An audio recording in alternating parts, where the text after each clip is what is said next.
Hi friends, welcome to my channel super trade Lakshya. और यहाँ पे मैं बात करूंगा किस तरीके से प्लान कर सकते हैं मंडे के लिए। हमारा चैनल है दूसरा एसटीएल फिन शॉर्ट्स। तो अगर आपने इसको सब्सक्राइब नहीं किया है तो सबसे पहले सब्सक्राइब कर लीजिए, वरना आप क्या करेंगे ना कि टीवी देख देख के ट्रेड करेंगे और लॉस करेंगे। तो यहाँ पे थोड़ा सा आपको गाइडेंस अच्छा मिल जाएगा, तो आप जरूर सब्सक्राइब करिए और बेल आइकन नहीं दबाया है तो दबा दीजिए, ऑल सेलेक्ट कर दीजिए और अपने दोस्तों से भी शेयर करिए ताकि जागरूकता फैले कि यार सही एनालिसिस कहाँ मिलता है। अब यहाँ पे पॉइंट सिंपल है कि क्या मार्केट यहाँ से गिरेगा या उठेगा, या फिर ये रैली जो एक फॉल के बाद शुरू हुई है। क्योंकि मैंने ट्विटर पे मैंने मैसेज भी यही किया था कि मुझे लगता है कि अगले हफ्ते थोड़ा सा मार्केट बेटर रहेगा, क्योंकि हो सकता है यूएस में at least for some time 10 days 15 days we see buy the dip kind of pattern, और उसी टाइम पे हम एक ठीक ठाक बाउंस दे दें जो कि 16,400 तक उस रेंज में कहीं पे जाके एक हाई टेस्ट करे, और उसके बाद अगर फॉल आएगा तो आएगा। तो ये पहला केस जो बन रहा है फिलहाल। यहाँ पे बात करूंगा सबसे पहले कि क्यों मुझे ऐसा लग रहा है। तो सबसे पहले अगर हम ग्लोबल बात करेंगे तो ग्लोबल मार्केट्स ने ग्रीन में क्लोजिंग दी है फ्राइडे को। अब ग्रीन में क्लोजिंग का मतलब क्या है कि ये पहले नीचे गए काफी, 300 पॉइंट करीब डाउन था डाउ जोन्स और सारे डाउन थे। नास्डैक ऑलमोस्ट 130 140 पॉइंट डाउन था, लेकिन क्लोजिंग हुई है ग्रीन में ऑलमोस्ट 1%। तो ये दिखाता है कि इंट्राडे में हमने रिवर्सल दिखाया है। हम खुले थे फ्लैट, पहले नीचे गए, फिर ऊपर आए, फिर नीचे गए और फिर ऊपर आए। तो ओवरऑल फाइट हुई बुल्स बियर्स की, और at the end market high पे बंद हुआ। और ये जानते हुए कि मंडे को छुट्टी है, तो मंडे को छुट्टी होते हुए कौन डरा हुआ है ज्यादा? बियर्स डरे हुए हैं। ये दिखाता है कि मार्केट में बुल्स में अपर हैंड है, कोशिश यही है कि यहां से उठा सकते हैं। अब इसके कुछ रीजंस हैं। कई लोग बोलेंगे डॉलर है, ये है, वो सब कुछ ठीक है, लेकिन आप एक चीज समझ लीजिए, अगर आपको लगता है कि आप डॉलर देख के ट्रेड कर सकते हैं तो इतना आसान नहीं है। डॉलर उसी रेट पे अलग बिहेवियर किसी दिन दिखा सकता है, मार्केट में इफेक्ट डाल सकता है, और उसी रेट पे किसी दिन बुलिश या बेरिश दोनों हो सकते हैं। कई लोग सोचते हैं कि क्योंकि मैं रेगुलर अपडेट करता हूँ यील्ड्स के बारे में, क्रूड ऑयल के बारे में। देखो, अगर इतना ही आपको लगता है कि क्रूड ऑयल देख के ट्रेड कर सकते हो तो इतना आसान नहीं है। क्रूड ऑयल ऊपर जाते हुए एशियन पेंट्स गिर भी सकता है, और क्रूड ऑयल ऊपर जाते हुए एशियन पेंट्स उठ भी सकता है। लेकिन किस दिन कैसा रिएक्शन करेगा, वो मार्केट का माहौल आपको समझना पड़ेगा, जो बहुत सारे लोग नहीं समझते। सोचते हैं कि यार ये बंदा क्रूड ऑयल की बात करता है, यील्ड की बात करता है, हम भी देख के हम भी डिसीजन लेंगे। ले लो, देख के देखो। 10 दिन में से 8 दिन गलत हो गए, क्योंकि it doesn't work that way. सबको जब पता चल जाएगा तो चीजें उस तरीके से काम नहीं करेंगी, और काम उस दिन करेंगे जिस दिन माहौल उस तरीके का होगा। तो आपको बहुत सारी चीजें देखनी पड़ेगी। सिंपल सी चीज पहली ये है। तो फिलहाल मार्केट में चीजें बुरी हैं। क्या वो बुरी चीजें और बुरी होती जा रही हैं? नहीं। तो अगर इंक्रीमेंटल वीकनेस और खराबी नहीं है तो मार्केट बोलेगा यार बहुत ओवरसोल्ड है, थोड़ा बाउंस हो जाए, क्योंकि जब तक बाउंस नहीं आएगा अगला फॉल नहीं आएगा। तो मेरे हिसाब से ये बाउंस अभी जो आएगा मोस्ट प्रॉब्ली अगले हफ्ते, ये आपको एक रिलीफ बाउंस की तरह होगा। अब उसके आगे रैली बिल्ड होगी नहीं बिल्ड होगी वो आपको समय बताएगा। हम अभी से नहीं कह सकते अगले हफ्ते क्या होगा। 1-2 दिन लगता है, पॉसिबिलिटी है कि हम ऊपर की तरफ जाएंगे। तो यूएस फ्यूचर ठीक कर रहा है। डॉलर ऊपर गया, वहां से फिर से करेक्ट हुआ, डबल टॉप बनाया very short term time frame पे। थोड़े लॉन्गर टाइम फ्रेम पे भी डबल टॉप मतलब नया हाई बनाया, लेकिन एक करेक्शन यहाँ से ड्यू है। 10 ईयर यील्ड बहुत तेजी से गिर रही है। कई लोग इसको रिसेशन रिसेशन चिल्ला रहे हैं, सबको पता है ये मैन्युफैक्चर्ड रिसेशन है। कोई रिसेशन आ नहीं सकता था, लाया गया है। अगर लाया गया है, जो जो लाया है वो कौन है? फेड। वही लोग जो बार बार क्यूई लाते हैं, नोट छापते हैं, लोगों में पैसे बांटते हैं, वो लोग वापस से नोट छाप के वापस से इकोनॉमी को नहीं उठा सकते। 15 दिन 20 दिन की बात है, 15 दिन में अगर एक क्यूई की हवा उड़ी तो अपने आप वापस से मार्केट ऊपर होगा। तो आपको पता है कि ये मैन्युफैक्चर्ड है। मैन्युफैक्चर मतलब लाया गया है मार्केट को यहाँ पे, और लाया गया है तो ज्यादा दिन यहाँ नहीं रखा जाएगा। यूएस में 50% लोग स्टॉक मार्केट में इन्वेस्टेड हैं।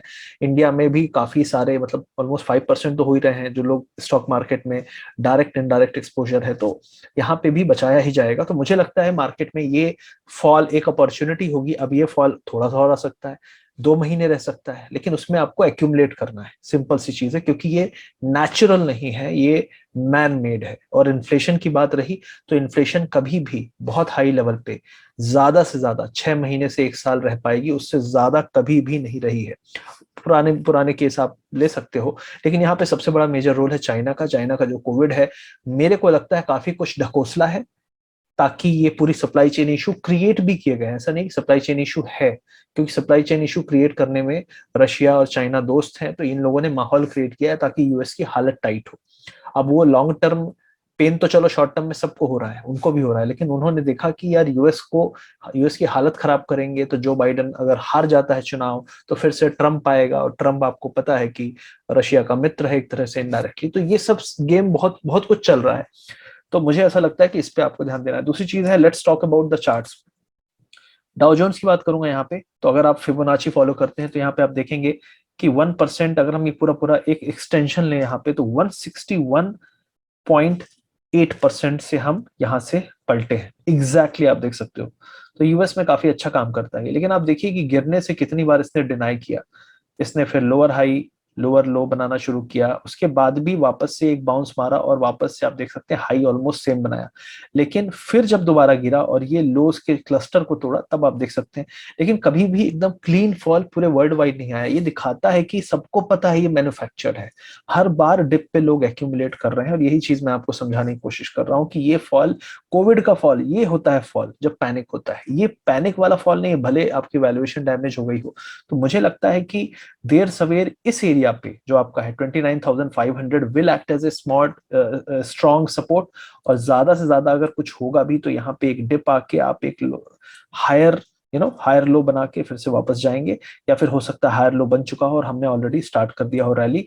और मुझे लगता है ये एरिया 33,600 तक का एरिया आ सकता है इस स्ट्रेच में। अगर मंडे ट्यूसडे तक मार्केट में कोई निगेटिविटी नहीं आई तो अगले 10 से 15 दिन में भी इतनी बड़ी रैली आ सकती है कि हम 33,300 400 तक जा सकते हैं। ये पॉसिबिलिटी मेरे को दिख रही है।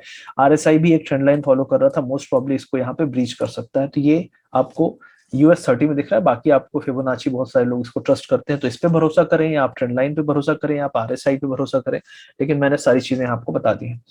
अब उसके अलावा S&P में भी सेम चीज है। अगर आप कहें यहाँ पे तो एक काफी सपोर्टिंग एरिया है, ये आप देख सकते हैं यहाँ पे दो दो बार सपोर्ट लिया था ये। हम ऑलमोस्ट इसके नीचे गए, वापस से हम आए और यहाँ पे हमने हैमर बनाया है। मोस्ट प्रॉब्ली यहाँ से हम इसको ब्रेक कर जाएंगे और हमारा जो अगला टारगेट है वो 4180 तक होना चाहिए, ये पॉसिबिलिटी है। नैस्डैक की बात करूंगा यहाँ पे, तो नैस्डैक में आप देख सकते हैं हमने इस एरिया को, ये जो सपोर्ट्स है इनको यहाँ पे अभी टच, नीचे वाले को नहीं किया, ऊपर वाले को भी टच नहीं किया है। और यहाँ से हम वापस से हो सकता है टेस्ट करें तो आपका नैस्डैक का 13,000 तक का लेवल आ सकता है। अब हम थोड़ा सा इंडियन स्टॉक्स की बात कर लेंगे। और उससे पहले अगर सब्सक्राइब नहीं किया तो सब्सक्राइब कर दीजिए, लाल वाला बटन अभी भी दिख रहा है तो उसको दबा दीजिए, और शेयर जरूर करिएगा इसको अपने दोस्तों के साथ। और लाइक करेंगे तो ये वीडियो ज्यादा लोगों तक पहुंचेगा। हमें जो मेहनत हम कर रहे हैं आपके लिए, तो उस मेहनत का सही में वैल्यू हमको समझ में आएगा कि मिल रहा है, क्योंकि अगर आप लाइक करेंगे तो समझ में आता है। अब यहाँ पे सबसे पहले बात करूंगा स्टॉक की, तो सबसे पहले एसबीआई की बात करूंगा। मेरे हिसाब से इतना बड़ा फॉल आया, दुनिया भर के स्टॉक आधे हो गए, लेकिन एसबीआई ने जिस तरीके से 420 होल्ड किया है, 420 मतलब लो आप देख सकते हैं 430 है। ये एक बार और आया था, लेकिन इस बार इसने जिस तरीके से होल्ड किया है, निफ्टी ने नया लो बनाया, बैंक निफ्टी ने भी नया लो बनाया, लेकिन आपके एसबीआई ने नया लो नहीं बनाया। That shows the strength of this stock. मेरे हिसाब से ये इट इज गेटिंग रेडी। बहुत सारे लोग आरएसआई डाइवर्जेंस के बारे में एग्जांपल जानना चाहते हैं, तो आप देख सकते हैं यहाँ पे नया लो बनाया, यहाँ पे आरएसआई ने हायर लो बनाया। This is a clear case of bullish divergence on a larger time frame जो डेली है, और most probably it will break this area which is, एक सेकेंड आपको दिखा देता हूँ, 477। So we are going higher on SBI. जो लोगों ने कैरी किया है नहीं किया है, लेकिन मोस्ट प्रॉब्ली अच्छा मूव आपको मंडे को खुलते ही मिल सकता है। उसके अलावा बात करूंगा यहाँ पे, बैंक में ज्यादा फोकस रहेगा मेरा, क्योंकि banks are going to perform very strongly, क्योंकि बैंक्स में जो फॉल है इतना ज्यादा नहीं आया है। क्योंकि मुझे उम्मीद थी कि 30,000 भी टूट जाएगा, क्योंकि नॉर्मली जब भी मार्केट बहुत बड़ा फॉल देता था तो बैंक सबसे ज्यादा पिटाई होती थी। पहली बार बैंक्स में बहुत स्ट्रेंथ है। That is a very promising sign for banks in long term.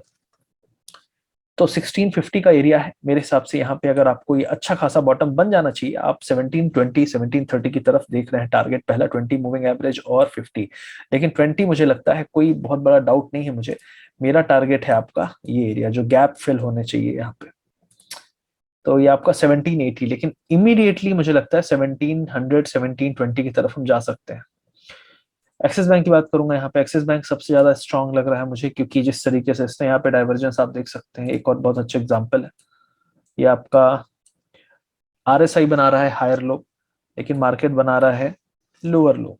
लेकिन इसके बाद आप देख सकते हैं यहाँ पे छोटे टाइम फ्रेम में भी आप देखेंगे तो यहाँ पे डबल जो आरएसआई ने दोबारा से लो बनाया वो हायर लो था छोटे टाइम फ्रेम पे, और यहाँ पे आप देख सकते हैं इंडेक्स ने वापस से उसी लो को ऑलमोस्ट टच किया, और यहाँ से आप स्ट्रॉन्ग दो कैंडल देख रहे हैं, पहले ने इंगल्फ किया, दूसरे ने पूरे इस क्लस्टर को इंगल्फ कर लिया है, जो यहाँ पे जितने सेलर बैठे थे सबको फंसा लिया है। और 20 डे मूविंग एवरेज पे हम क्लोजिंग दिए हैं, और एसजीएक्स दिखा रहा है 100 पॉइंट ऊपर, तो हो सकता है हम ऊपर जाएं खुलते ही।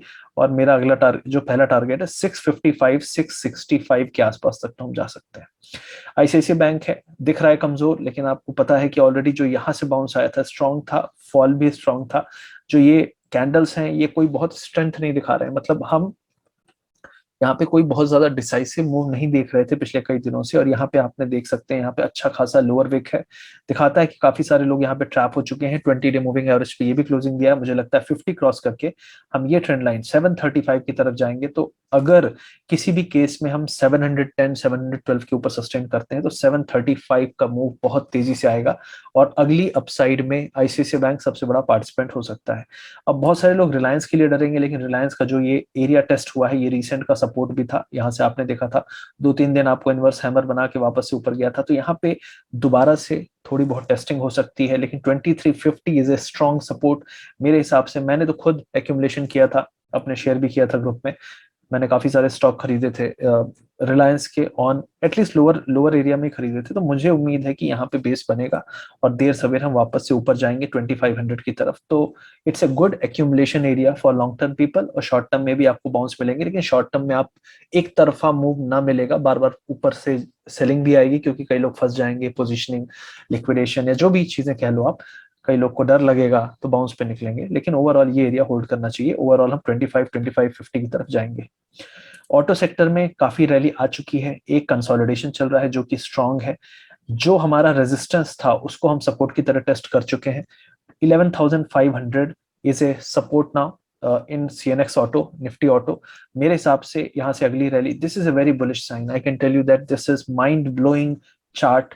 अगर कोई भी देख रहा हो, इतने नेगेटिव मार्केट में ऑटो ने कभी भी इतनी चंगेजी नहीं दिखाई कि यार देखो क्या भाग रहा है, तो मेरे हिसाब से auto is doing very good, and auto में कुछ तो बहुत बड़ा पक रहा है, कुछ तो बहुत बड़ा पक रहा है, और यहाँ पे छोटे आदमी नहीं बड़े आदमी घुस रहे हैं। आप देख सकते हो, ये आप देखो कितने बेहतरीन चार्ट्स हैं यहाँ पे, एकदम ट्रेंड लाइन को सपोर्ट लेते हुए। अगर ज्यादा फॉल भी आया ना तो 11,000, लेकिन ये जो पैटर्न है ये ब्रेकआउट पैटर्न है मेरे हिसाब से। लॉन्ग टर्म टाइम फ्रेम में आप वीकली लगाओगे तो आपको समझ में आ जाएगा कि ऑटो यहाँ से 20-25-30% का हाई बना भी दे अगले कुछ महीनों में, तो आई वोंट बी सरप्राइज्ड।